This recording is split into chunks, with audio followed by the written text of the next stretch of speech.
strategy or their own reasons. In a united front, every group has their own interest. Pokud jde o americkou podporu Kurdům, tak je třeba přiznat, že Američané mají tedy své vlastní zájmy. A pokud se podíváte na celou tu koalici, pochopitelně každá její součást má své vlastní strategické zájmy. In terms of the immigration question, no, I do not believe the U.S. has organized massive immigration. I think that is a human reaction to the total devastation that has gone on in Iraq and Syria. Pokud jde o vlnu běženců, jsem přesvědčen, že to není organizováno. Každopádně to není to organizováno. A nás tak teda myslím, že to není to, můžu to dokončit, není to organizováno v žádném případě Spojenými státy americkými. Je to reakce, lidská reakce, pochopitelná reakce na tu šílenou devastaci, zničení jak Iráku, tak Sýrie. Nejvíc jich je z Eritreje. To není pravda. Ty statistiky jsou jasný. Z Eritreje jich je hodně. Jsou to především mladí kluci, kteří utíkají před tu povinnou vojenskou službou, který tam ten diktátor nařídil, která je časově neomezená, což je šílený, ale na procenta těch běženců stále jich je nejvíce Syřanů, i když jsou to Syřani jak ze Sýrie, tak z utečeneckých táborů v Turecku, v Libanonu a v Jordánsku. Dneska Petránek to říkal, ale Petránek není lidský typ. Statistiky OSN a uprchlických organizací, které se tím zabývají, které se vydávají 1 až 14 dní, jsou skutečně k dispozici. A navíc, když je srovnáte se statistikou chorvatské vlády, která vyšla předevčírem, tak to zhruba zase tak odpovídá 53% Syřanů a tak dále. Ale to nemá otázka. Teďka, já jsem byl tam na tom konci, takže teď zase z toho rohu tam. Prosím. A pak paní naproti vám. Prezidentovi Obamovi se vlastně, chci říct, vytýkalo některýma neokonzervativníma kruhama, že opouští třeba Evropu, nebo vlastně taky ty tradiční místa amerického vlivu, i ten Blízký východ, že vlastně z Iráku odešel, z Afghánistánu odchází, ale že se teda víc soustředuje na Asii a že vlastně přináší svůj zájem do té oblasti. Teď třeba nedávno byla schválená ta velká, vlastně jim tolik nemluví se hodně o tom T-typu, ale vlastně byla schválená podobná obchodní smlouva mezi Spojenými státy a pacifickou celou oblastí. A taky nedávno možná někteří zaregistrovali, že v Jihočínském moři Čína vlastně nějakým způsobem se angažuje na takových ostrovech, kde jsou zásoby ropy, staví tam vojenské základny a Obama se chystá tam dělat obrovské vojenské cvičení a Čína na to reagovala, že pokud to cvičení tam bude, že nebude váhat a bude do války se Spojenými státy. Tak jestli si myslíte, že opravdu skutečně třeba ta Čína není jenom ekonomickým velkým jako hegemonem Spojených států, ale jestli může být teda novým vojenským hegemonem. Mluví se víc o tom Rusku, ale může to být ta Čína, může to nakonec ta nová fronta být třeba tady v východní Asii? Neoconservatives in the United States are increasingly critical of the policies of President Obama, and among other things, they note that the United States under him is leaving Iraq, is leaving Afghanistan, and Europe. Yeah, and in fact, and it's expressing far less interest in defending Europe, and is stressing a much greater interest in Asia. And in this connection, he mentioned the recent approval of the treaty, TTIP.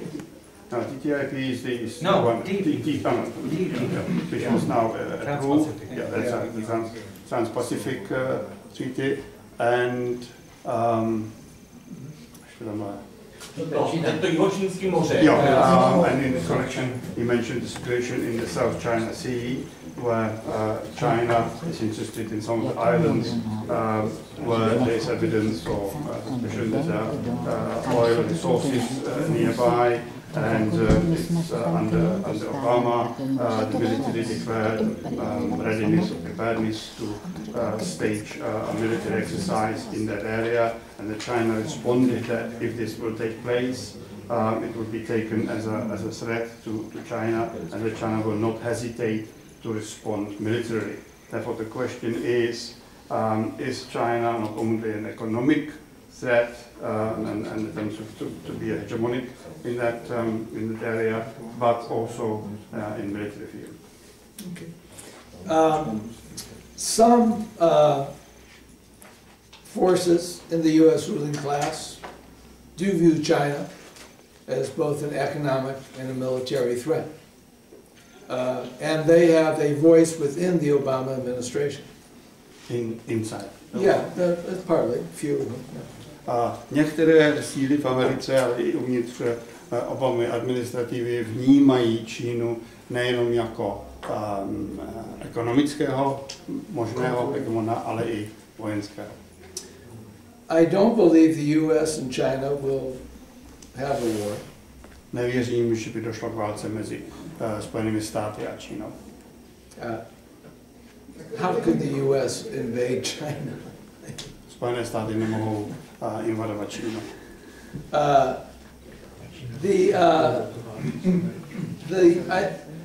I think the debate in the U.S., as I laid out in my presentation, is there is very deep integration economically into China from world capital, U.S., Europe, Japan, Taiwan.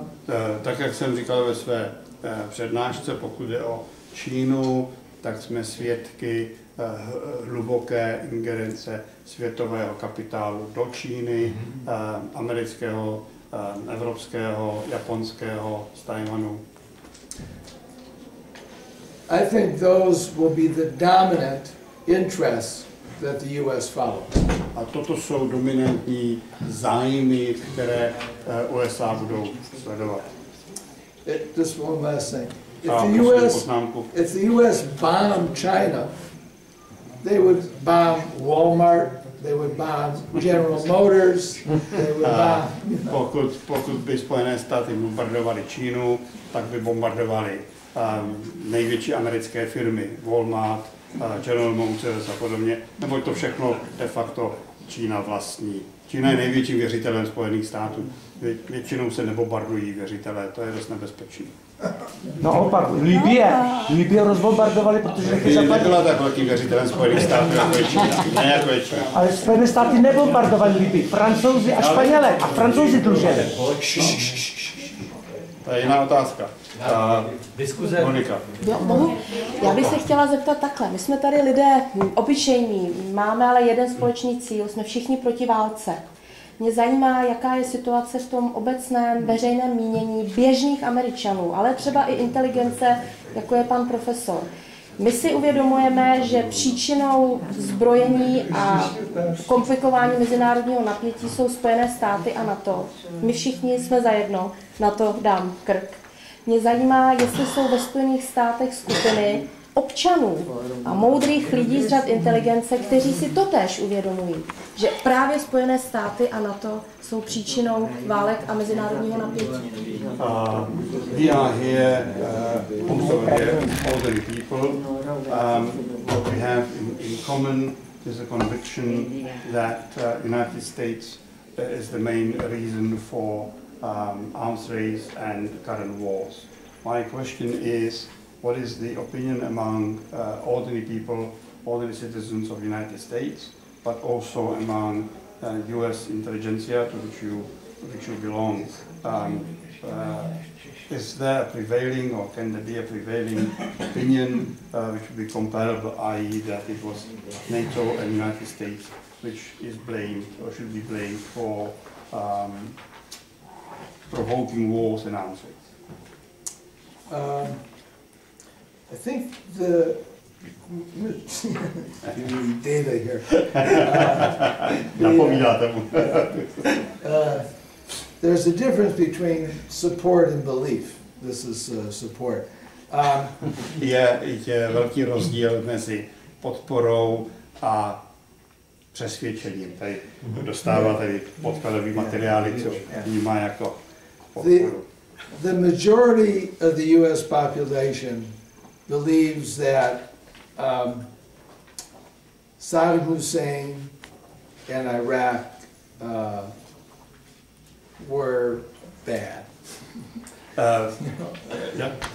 Většina amerických občanů je přesvědčena, že Saddam Hussein a Irák byli špatní. Yeah. Do they support the war? No. Znamená to, že podporovali válku? Ne. Why the difference? Proč tento rozdíl? The years of fighting with no bad results, lost lives, lost money, torture, everything that's come out, you know. Odpovědí je roky války, kde umírali lidé, vedlo to k obrovským finančním ztrátám, žádné výsledky. Toto všechno dohromady vysvětluje jaksi neochotu lidí podporovat války. The majority of Americans do not want U.S. troops in Syria. Většina amerických občanů nechce americké vojenské jednotky na území Sýrie, in Ukraine or Libya. Nebo v Libii, nebo na Ukrajině. But among the intelligentsia,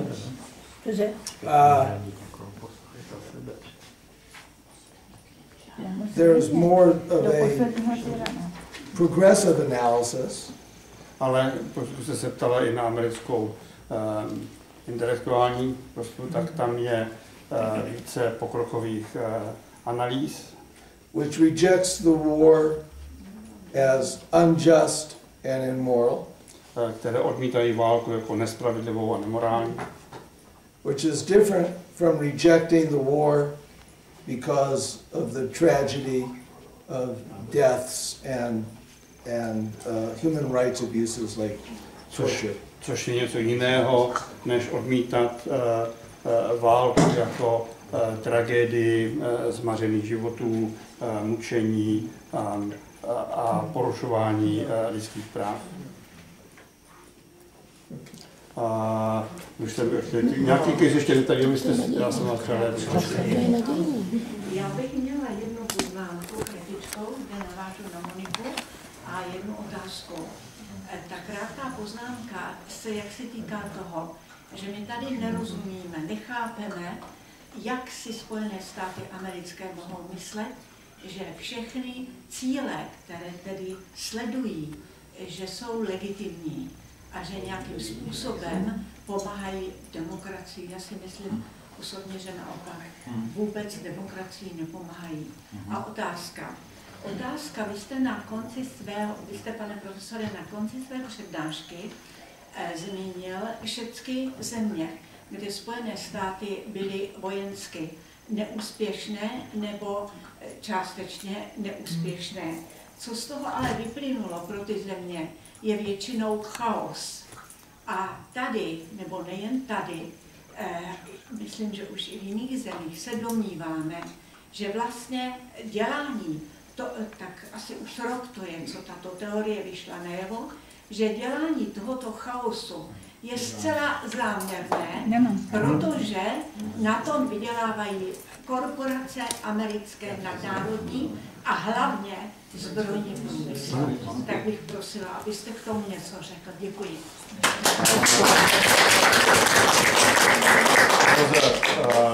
First remark and then a question. The remark followed up from the previous question. How come that the United States regards most or all of its targets as legitimate? How come the United States can argue that the military activities in these areas are legitimate and bring about democracy, and the lady then added her own opinion that just the contrary, it's counterproductive. And then there's a question that you followed up from that. To začalo takový. Že se změnil o všechny úspěchy. Jo. That at the end of your talk, you mentioned that United States lost most of their wars and invasions, or they were partially unsuccessful only. But as a result of that, they left in those countries absolute chaos. And the remark which like your response is that she believes this chaos is organized on purpose because it suits the profits of the military-industrial complex and the arms industry, arms corporations. What is your response? Okay. So, on the legitimacy of the war, of course, they're going to argue it's legitimate. They're not going to argue it's immoral. And they could make that argument on the basis of that Al-Qaeda and ISIS are terrorist organizations that have beheaded innocent people on video and have a reactionary strategy and ideology to dominate the Middle East. And, okay. Pokud jde o první část otázky, tedy to je legitimita amerických kroků, tak samozřejmě to lze argumentovat ne tím, že ty války jsou nemorální, ale odkazem na to, že Al-Qaida, Islámský stát a další jsou teroristické organizace, které popravují občany, mučí a snaží se získat dominantní vliv v tom daném regionu. And we as the US represent the democratic alternative. I mean, right? That's how the ruling class always talks. A my jako Spojené státy, tak zní ten argument, reprezentujeme tu demokratickou alternativu těmto teroristům. Precious. No, přesně tak. And that argument, of course, maintains legitimacy among many people. Not the left, not human rights activists, but many people still accept that argument. Tento argument je podporován naprosto většinou obyvatelstva, ne americkou levicí nebo občanskoprávními, lidskoprávními organizacemi, ale většinou obyvatelstva. On the question of chaos, leaving chaos,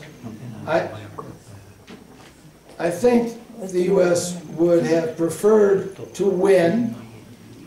Pokud jde o chaos, tak si nemyslím, že Spojené státy chtěli prohrát, naopak dali by přednost, kdyby v těch regionech v válkách vyhráli. And have a stable situation under their control. A vytvořili tam díky svému vítězství stabilní situaci, kterou by plně kontrolovali. But if we're going to lose, we're going to leave chaos. You will pay.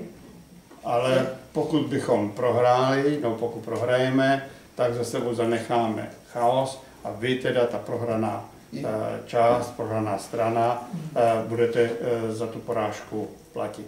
You will pay for the victory. Zaplatíte za vaše vítězství nebo za naše nevítězství. Jenom doplnění. Můžu doplnit tomuhle? Jestli to není v tom, že Američani se pak s nás dohodnou s různými klanovými vůdci v v té destabilizované zemi, než s jedním diktátorem. This is a supplement, isn't it that United States is then able to form an agreement with various warlords in the region rather than just with one dictator? Why does it do that? Yeah. Or is that the case? Okay. It is the case, particularly because of the divisions within the countries in Afghanistan and Iraq. There is no one central authority. Same in Libya. Yeah, same in Libya now. Yeah. Pokud jde o Afghánistán nebo Irák, a souhlasím se mnou, že to platí i pro Libii, tak tam samozřejmě není dneska žádná vláda, která by totálně kontrolovala celé to území. Jsou tam ty různé klany. I'd like to ask them a question. Do you think ISIS should be defeated? And if so, how? V reakci na vaše otázky bych rád vám tedy položil já otázku, říká pan profesor. Domníváte se, že islámský stát by měl být poražen, a pokud ano, tak jak? Stop USA giving army to the IMF. They have only army of the USA. Arms from the United States, not Russians, not Chinese. All the arms they are using are from the United States. Stop it! Stop it! The U.S. is not supplying arms directly to ISIS. Directly not. They've seized arms in military campaigns, but the idea that the U.S. is shipping arms directly to ISIS is frankly false. Jsem přesvědčen, že Spojené státy nedodávají přímo zbraně islámskému státu. Americké zbraně, které islámský stát má, získal při svých vojenských akcích, takže je získal nepřímo, ale rozšířená představa na levici, že by Spojené státy přímo dodávaly zbraně islámskému státu, považuji za zcela falešnou. Na internetu jsem četl, že dokonce nákladní americký letadla přistávají na letišti. Yes. There was a news on the internet that there is some kind of evidence that United States planes with weapons are landing at the airport.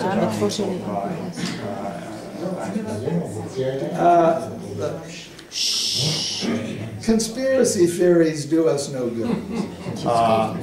Tuhle zprávu, kterou taky znáte, já jsem taky četl, řadí mezi konspirační teorie a zabývat se takto vážně konspiračními teoriemi nám nějak nepomůže. Na té Sýrii, co jim vadí na tom Sadámu? Pardon. Je neposlušný. Nesoudí, neposlouchá. Ticho! Supplementary question: Why? What is unacceptable to the United States as far as Bashar Assad in Syria is concerned? What is acceptable? Unacceptable. Why is Assad perceived as an enemy or as somebody whom they don't want? Why they go after him? Sorry? Why they go after him? Why do they go after him? He's got Western education in London, speaks fluent English. The opposition of the U.S. to the Syrian government goes back decades to their support for the Palestinian struggle, to their alliance with the Soviet Union, and now to Russia, and that they believe and Iran, right, and Iran, absolutely. So there's a historic opposition to the government that continues today. Americká opozice vůči syrské vládě je mnohaletá, jde zpátky několik desetiletí. Musíte si připomenout podporu Asadovy vlády pro Palestince, jejich spojenectví s Ruskem, jejich spojenectví s Iránem. S Izraelem válčili Sýrii na Golánských výšinách. Ale to neřekl, překládám to řekl. A little more on U.S. and arms to ISIS, okay. Saudi Arabia, the sheikhs in the United Arab Republic, Turkey, those countries are, we know individual people from the ruling class of those countries have been giving money and support to ISIS. Those countries are in allied with the U.S. So, okay. But so, Sunni support. Yeah, supporting because it's a Sunni Shiite split. Yeah, yeah. But it's Sunni supported the ISIS. Other Sunnis, yeah. Pokud ještě se vrací zpátky k té diskuzi o dodávání zbraní ISILu, tak nejvíc zbraní dodali sunitové, včetně teda vahabistů ze Saudské Arábie, z Kataru a podobně, čili musíte vzít na vědomí i dopad toho schizmatu mezi šítama a sunitama, kdy sunnické vlády našich, teda amerických spojenců v minulosti otevřeně vyzbrojovaly ISIL. Ale vahábisté jsou v Saudské Arábii, to nejsou ani sunité. On to řekl. Ale vahábisti jsou podnoží dlouhodobě extrémně, ale jsou to sunité. Ano, jistě jsou to. No jistě, jsou to sunité, čili on to řekl správně. Klid, prosím. But this is not some conspiracy of the U.S. Ale toto není konspirace organizovaná Spojenými státy americkými. It's a reflection of the ignorance of the U.S.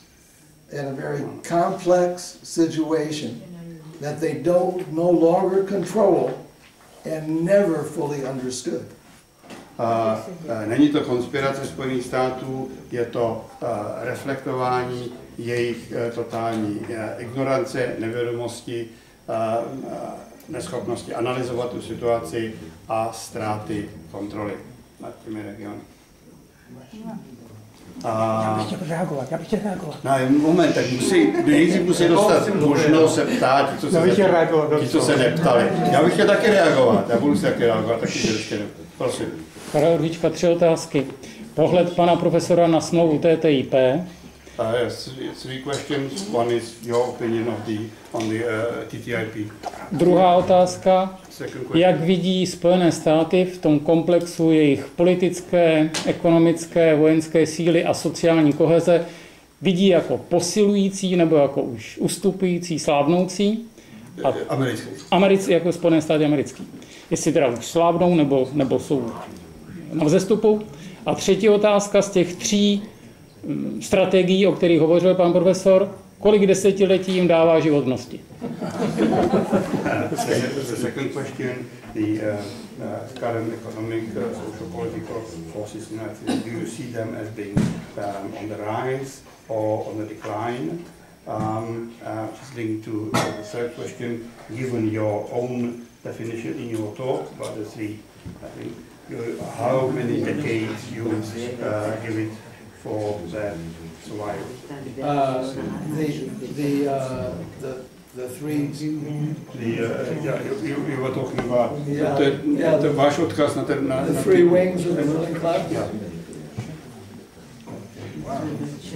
Well, TIPP, horrible. Začneme první otázkou, TTIP, strašné. Maybe we can defeat it. Možná se nám podaří to porazit.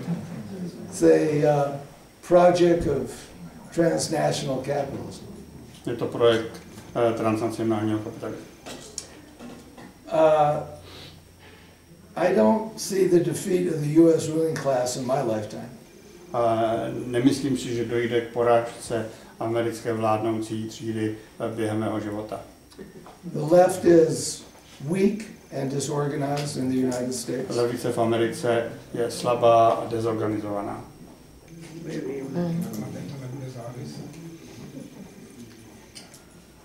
Jestli se můžu ještě zeptat, mě by zajímalo třeba, jestli některých z těch států, kam je teď exportovaná demokracie amerického typu, jestli tyhle ty státy třeba v roce 1948 nahlasovali v OSN proti vzniku Izraele. So the question whether some of the countries which are now recipients of US military aid, weapons, etc., are not among those who in 1948 voted against the establishment of Israel.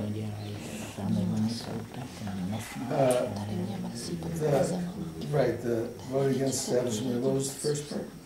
The countries which are now recipients of US military aid, whether they are not among those who oppose the establishment of Israel as an independent country in 1948 in the United Nations. Yeah, but the oil. So the U.S. has been very good at balancing support for Saudi Arabia, the dictatorship in Egypt, with support for the Zionism in Israel. Odpovědí je ropa. Spojené státy byly velmi šikovné v balancování podpory pro Saudskou Arábii, wahabistickou, konzervativní, ale i diktaturu v Egyptě na jedné straně a podporu zionistů v Izraeli na straně druhé. Moment, tam... Já bych se vrátil ještě už jste mluvil, tam vzadu pan Soček. Já jako pacifista protestuji, aby se vpád do Iráku nazýval chybou, omylem a podobnými eufemizmy. Prostě Blair, Bush, Aznar a spol za podpory Havla tam desítka milionů lidí udělali ze života peklo. 1 milion mrtvých, miliony uprchlíků, nevím kolik milionů invalidů, zničená infrastruktura. Já prostě, to je neúcta k těmto obětem a prostě vpád do Iráku je válečný zločin a prosím, aby se to tak nazývalo. A druhou ještě bych chtěl připomenout Warrenovu zprávu. Když tehdejší senátor Nixon se dozvěděl složení Warrenové komise, tak Warrenovu komisi nazval nejlepším kanadským žertíkem v dějinách Spojených států. Čímž teda nepřímo řekl, že zpráva Warrenovy komise bude spiklenecká praxe.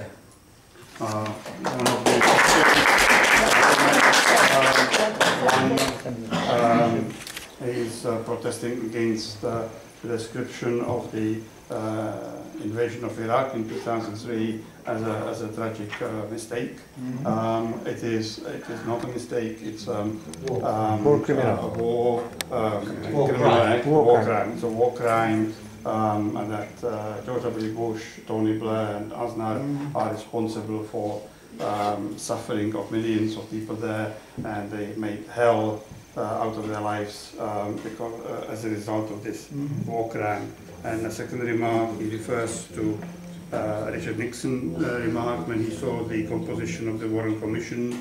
He said this is one of the best jokes in history, and therefore that remark indicates that he was convinced that the result of the investigation would be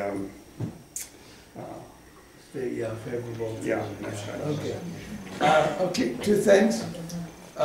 Absolutely a war crime, and I wish George W. Bush and Rumsfeld and these people would go and be tried at the International Criminal Court. Naprosto souhlasím, že šlo o válečný zločin a rád bych, kdyby George W. Bush, Rumsfeld a další za to odpovědní byli souzeni Mezinárodním soudem.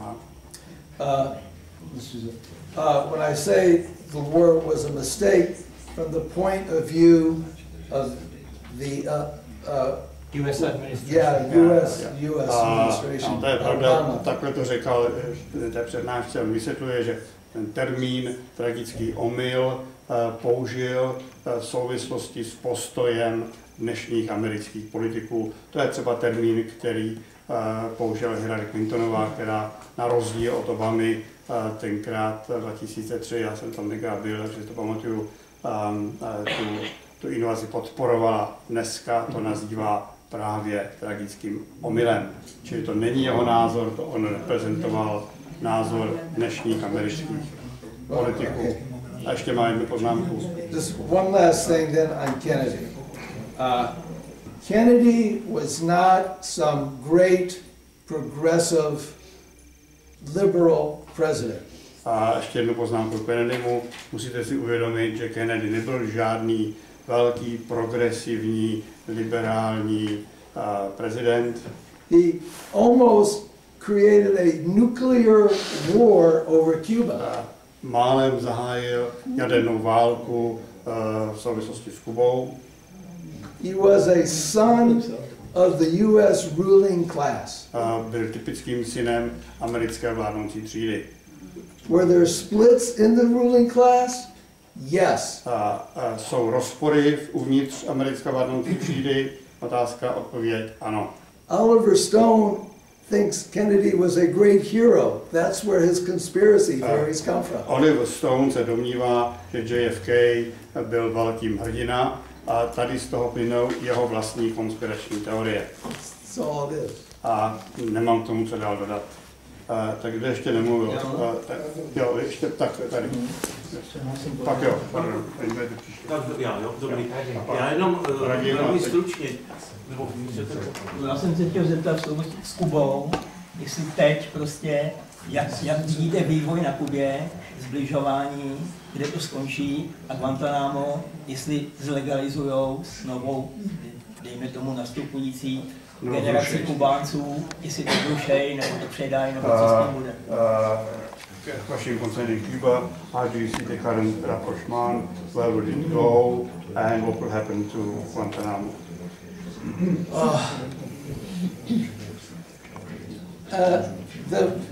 The boycott against Cuba has obviously failed. Bojkot proti Kubě zcela evidentně selhal. So the U.S. ruling class has a new strategy. Takže americká vládnoucí třída má dnes novou strategii. Flood Cuba with transnational capital. Zahrnout Kubu transnacionálním kapitálem. The future, I mean, the Cuban party is having a lot of discussions and a lot of debate. Cuban party in the US. No, the Cuban Communist Party. Cuban Communist Party. Yeah. Pokud je o budoucnost, kubánská komunistická strana má před sebou řadu problémů. We can only hope for the best. Jenom můžeme doufat, že to Ty dopadne. problémy, které třeba jak vidíte ty problémy? Jaké problémy? What kind of problems you see in Cuba today? They have economic problems of underdevelopment. Především ekonomické problémy, nedostatek rozvoje. They have are trying to create more of a participatory socialist democracy. Snaží se vytvořit účastnickou participační sociální demokracii. They are debating worker-owned cooperatives rather than state ownership and how big that sector should be. Diskutuje se, že státní vlastnictví výrobních prostředků by mohlo být zaměněno formou dělnických samospráv nebo spoluúčastí. Zaměstnanci. Protože si prosazovali jeho země. A Radim. Já se vrátím ještě k tomu, jestli Spojené státy, teď neříkám, jestli si to uvědomuje přímo Obama, on také nemusí být plně informován, myslím celá jeho administrativa, ale jestli jasným dokladem záměrného vyzbrojování džihadistů, tedy ISIS a na nich napojených skupin, není dokladem to, jak lpí Spojené státy na rozlišování tzv. Umírněných a radikálních džihadistů. Jo? Zdá tento nonsens není jasným důkazem, že si tím vytvářejí podmínky pro systematické a záměrné vyzbrojování ISIS. No, oni spíš vyzbrojují ty takzvaný umírnění. Teď o tomto mluvím, že celá ta hra na takzvané umírněné džihadisty, která je nonsens od samotného počátku, není vědomou zástěrkou toho, aby Spojené státy mohly vědomě vyzbrojovat ISIS. The question is going back to ISIS, whether the what he calls nonsense US differentiation between the so-called moderate and the on one side, whether this is not just a smoke screen to cover the fact that US is supplying weapons to the jihadists. The U.S. Had a program where they were trying to train 5,000, an army of 5,000. They just stopped that program 2 weeks ago because it was a failure. Spojené státy měli program vyzbrojovat 5,000 těch takzvaných umírněných povstalců, to bylo mimochodem v Turecku, a tento program byl zastaven před 14 dny. There has been no large-scale importation of U.S. arms into Syria. Nebyl žádný rozsáhlá dodávka amerických zbraní na území Syrie. Like no, for example, no air-to-air missiles to knock the Syrian Assad's planes out of the sky. They gave them no missiles. Například Spojené státy by mohly, ale nedodali do Sýrie rakety vzduchu, které by mohly odstranit syrské rakety a letectvo. It's been mostly small arms. Většinou to bylo dodáno, byly lehké zbraně. And bombing. A samozřejmě bombardovali, a už další dobu bombardují z velkých výšek syrské území. Jenom dodatek. Za prvé, oni přerušili pouze spolupráci v oblasti výcviku, nikoli vyzbrojování. Jenom výcvik, nikoli vyzbrojování. Za druhé, v nedávných dnech, je to 2 dny, dodali velmi významnou dodávku protitankových zbraní, pokud se týká těch pozemních bojů. Byla tam velká dodávka protitankových zbraní. Protitankových raket řízených. In terms of the cancellation, what was cancelled was the training program, but not rearmament, and that only a few days ago a larger consignment of anti-tank missiles was supplied to the Syrian so-called moderate forces. Mm-hmm. That is probably true, and they sent 50 tons of ammunition to the Kurds about the same time. To je pravděpodobně pravda. Stejnou dobu poslali 50 tun munice kurdským bojovníkům. Ale pak se zjistilo, že všechny spadly na stranu umírněných. To bylo vyvráceno, že by tam spadl jediný samopal. Oficiální zpráva dokonce v našich sdělovacích prostředcích. To, co zhazovali na hranicích s Tureckem, že část se měla dostat kurdským bojovníkům proti ISIS, ale shodou okolností všechno spadlo těm takzvaným umírněným armádům, to má majority of the supplies, US supplies to Kurds, actually maybe by mistake, maybe purposefully fell on the territory controlled by the so-called moderate forces.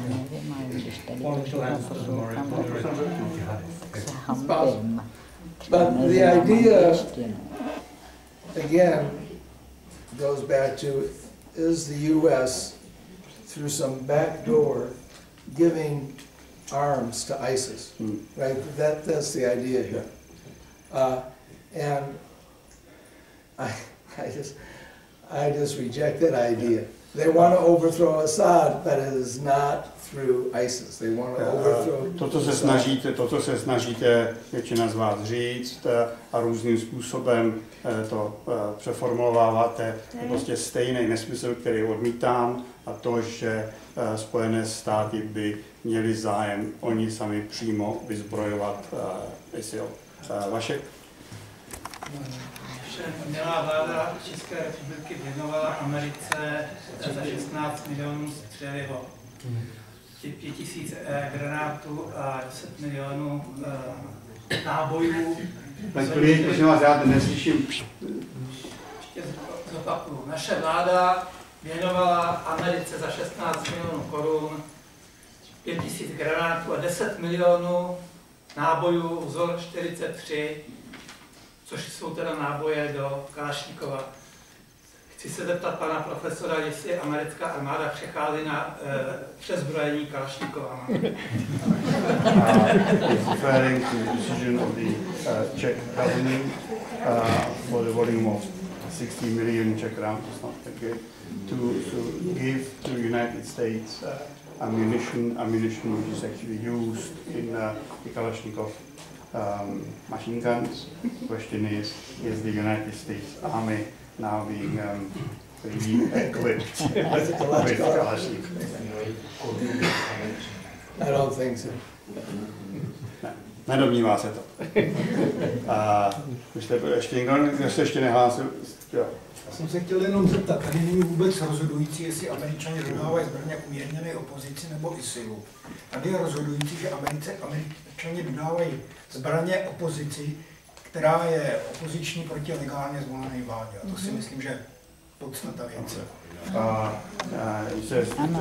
It doesn't really matter if United States is supplying arms to the so-called moderate opposition or to ISIL. Important is that they are supplying arms to people who are fighting or challenging legitimate government of Syria. Takže to nebyla otázka, bylo konstatování. Co si o tom myslí? Znám to pan profesor řekne, mě by to zajímalo. I think that the US, Russia, Turkey, Saudi Arabia, all of them have to stop inflaming the conflict in Syria. Domnívám se, že Rusko, Spojené státy americké, Turecko a Saudi Arábie, všichni by měli skončit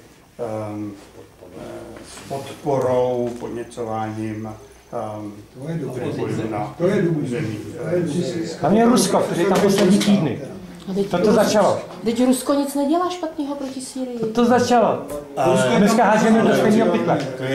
Ale Rusko se jí účastní těch vojenských akcí. On chce, aby se veškeré vojenské akce na území Sýrie, turecké, saudsko-arabské, ruské a americké ukončili. Kdo začal? Rusko je tam oficiálně pozvaný, když to Američané tam oficiálně pozvaný nebyli. Vojensky se účastní. Vojensky se zúčastní na základě pozvání. No, dobře. Chtějí ukončit akce v té době, kdy tam Rusko začalo vojensky zasahovat, jinak jim to nevadilo. Prosím.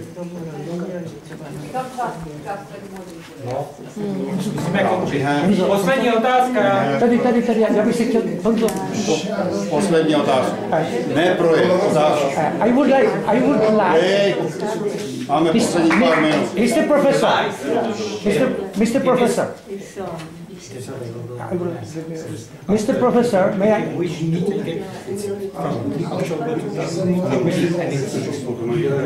Mr. Professor, you rejected the idea of the fascist government in the United States. And I think you were thinking only about the fascist government in Germany. That was racist, destroying Jews. But there were other two states with a fascist government. It was Italy and Spain. Spain was saving 10,000 of Jews. Yes, I put it.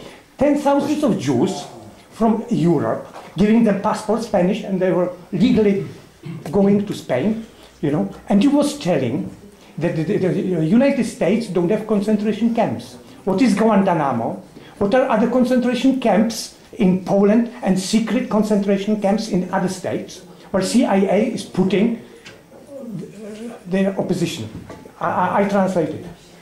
Zeptal jsem se ho, že mi oponoval, že ve Spojených státech není fašistická vláda, tak jsem mu řekl, že má na mysli jenom fašismus v Německu, ale že fašismus byl v minulém století v Itálii a ve Španělsku a že si plete fašismus německý, který byl skutečně rasistický, zabíjel Židy, ale takový fašista Franco, ten zachránil 10 000 Židů, protože jim dával v Evropě pasy na francouzské ambasádě tenkrát za války v Paříži, v Maďarsku též, jo, a zachránil 10 000. A další věc je, jo, takže ty koncentrační tábory, že Američané mají koncentrační tábor na Guantánamu a další tajný koncentrační tábory v Polsku a v dalších zemích.